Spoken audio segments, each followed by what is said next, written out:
السلام علیکم ورحمۃ اللہ وبرکاتہ۔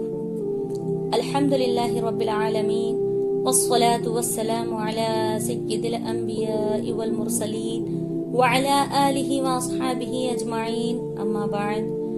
قال اللہ تبارک وتعالی فی القرآن المجید فاعوذ باللہ من الشیطان الرجیم، بسم اللہ الرحمن الرحیم، یا ایہا النبی قل لأزواجک وبناتک ونساء المؤمنین یدنین علیہن من جلابیبہن، صدق اللہ العلی العظیم۔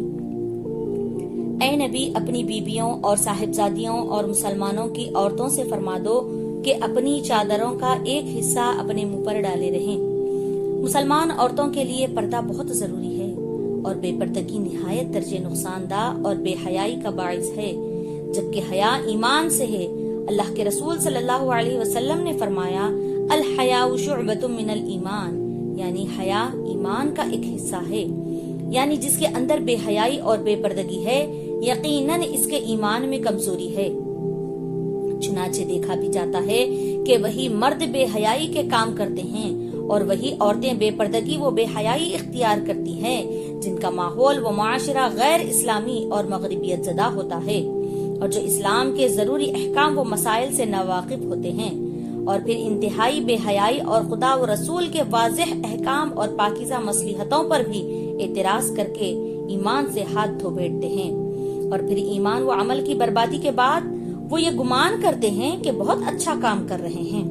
کاش یہ گناہ کرتے اور خدا سے ڈرتے، یا پھر بے حیائی میں ڈوب کر بھی اللہ و رسول کے احکام پر دست درازی نہ کرے، گناہ ہی ہوتا ہے مگر ایمان تو محفوظ رہتا ہے۔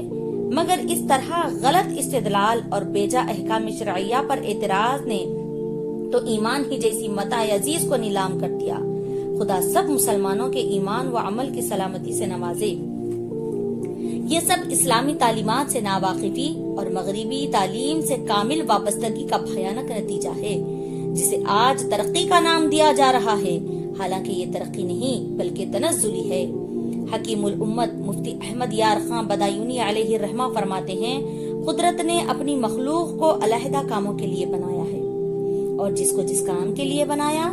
اسی کے مطابق اس کا مزاج بھی بنایا، لہٰذا ہمیں ہر چیز سے قدرتی کام لینا چاہیے۔ جو خلاف فطرت کام لے گا وہ ضرور خرابی اور تباہی میں پڑے گا،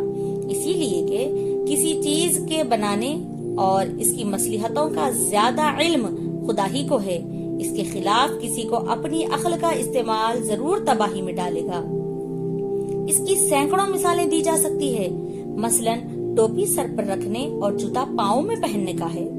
اب جو جوتا سر پر باندھ لے اور ٹوپی پاؤں میں لگا لے تو وہ یقیناً دیوانہ ہے۔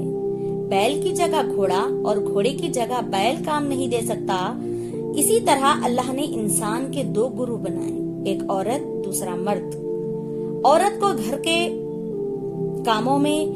اندرونی زندگی سنبھالنے کے لیے بنایا گیا، اور مرد کو باہر نکل کر کمانے اور باہر کی ضروریات پوری کرنے کے لیے بنایا۔